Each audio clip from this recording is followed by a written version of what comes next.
Let me start over. This morning, I want to revisit acceptance and maybe put some spaciousness around the events of the last 24 hours. And we know that it is an antidote to all things unpleasant, and our tendency is to want to avoid the unpleasant.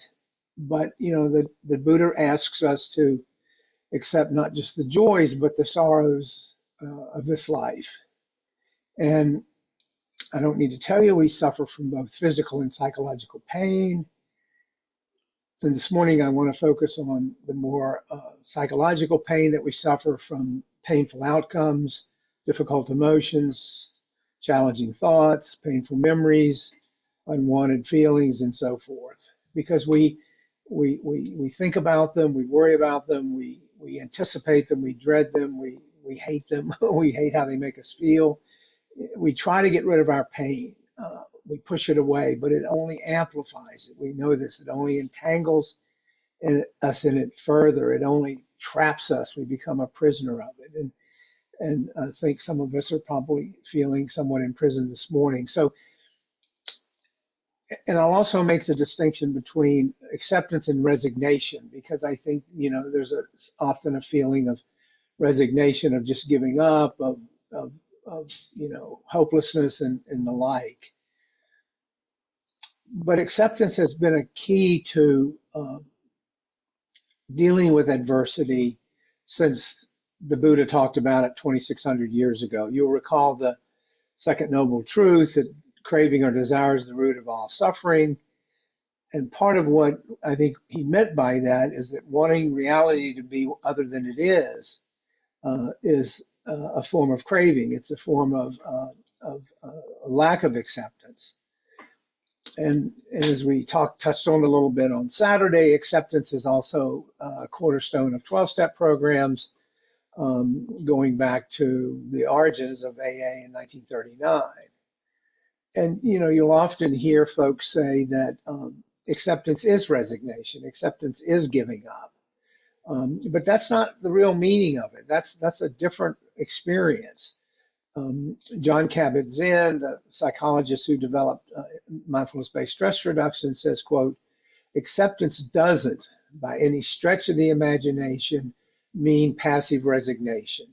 Quite the opposite. It takes a huge amount of fortitude and motivation to accept what is, especially when we don't like it, and then to work wisely and effectively as best we possibly can with the circumstances we find ourselves in and with the resources at our disposal, both inner and outer, to mitigate, heal, redirect, and change what can be changed.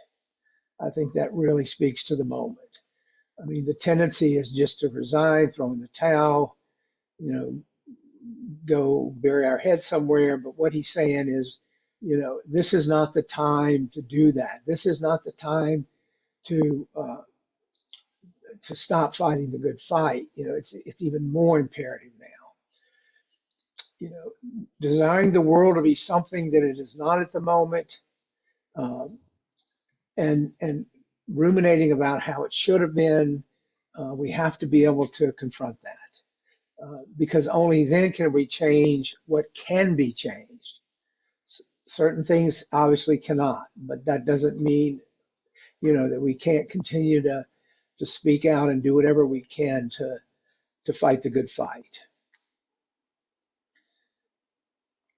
We often, when we're in the midst of struggling with accepting something that we do not like, we fail to notice the positive in our lives. I mean, part of what I'm recommending today is some gratitude practice, some time in nature, some time with friends, talking about other than politics.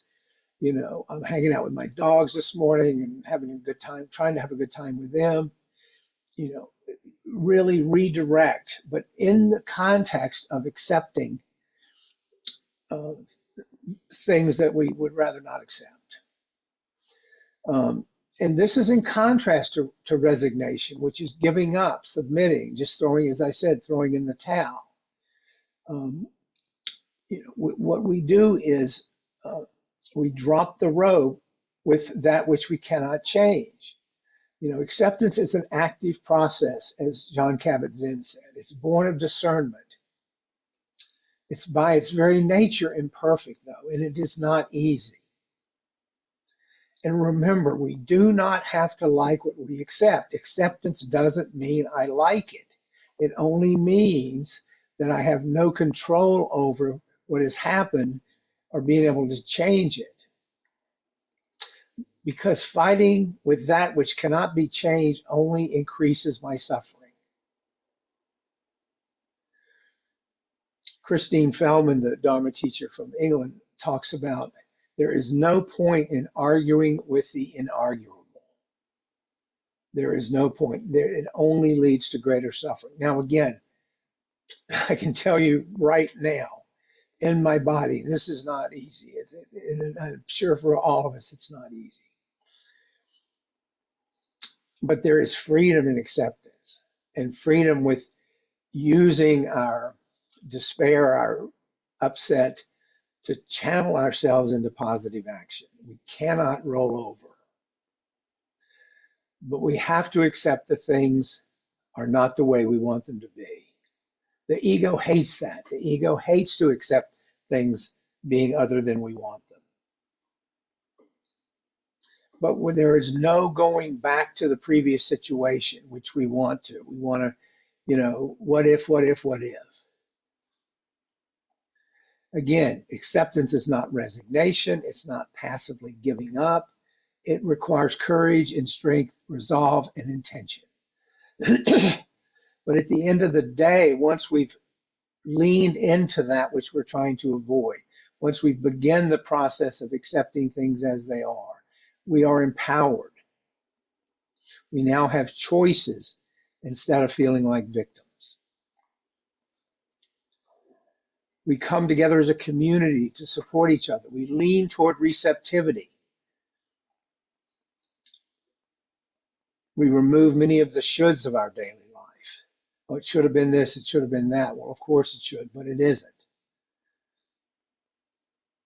Allowing ourselves to feel the way we feel, as much as that might involve tremendous hurting. Because trying to avoid our pain or avoiding the current reality is a form of resistance that will not help us suffer less, and it will not help us move on. It will only make things worse. But it takes a lot of energy, and right now we may not feel like we have that energy. We may feel drained of anything positive. We just have to sit with that. We're always holding on to small bits of emotional pain, and our default is to push it away. But that emotional pain is a cue to acknowledge it and ultimately work toward accepting it. It's like a toothache that we cannot ignore. We ignore it, it only gets worse.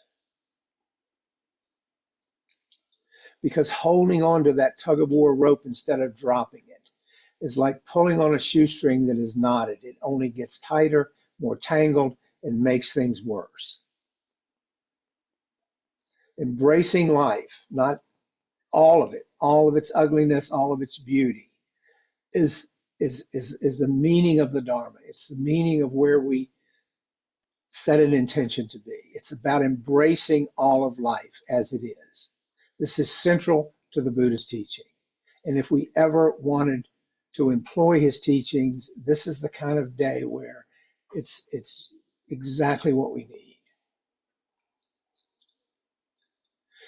The real danger of avoidance is blocking, guarding against the pain, and feeling trapped in denial. And I can tell you that acceptance in the modern era is such a powerful undertaking that it's been accepted by virtually every modern school of psychotherapy. I mean, it is the sine qua non, the be all and the end all of trying to get through this difficult life.